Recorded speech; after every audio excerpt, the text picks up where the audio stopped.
গাইছ আজি স্কুটিৰ যিটো প্ৰব্লেম আছিলে মোৰ ফিউলৰ সেইটো আজি দেখাব আহিছোঁ। যোনটো ৰুদ্ৰ মটৰ্ছ আছিলে সেই তাতে দেখাব আহিছোঁ আৰু কি কৰে সেইটো আপোনালোকক দেখাই দিম। বান্দৰটোৱে ইমান মৰমত চাই আছে গাইছ, মোক ইমান মৰম লাগি গৈছে। ৱাও, এতিয়া আমি অন দা ৱে। গাইছ ডিলাৰৰ চিৰিয়েল নাম্বাৰ ৱাইজত হৈছোঁ, সেইকাৰণে ৰখি আছোঁ অলপ।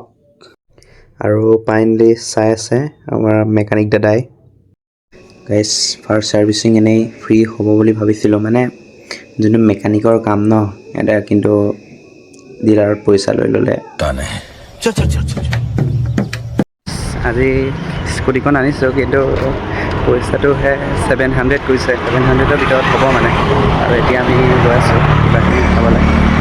ফাইনেলি গাইছ এতিয়া হৈ গ'ল, আজিলৈ বাই বাই।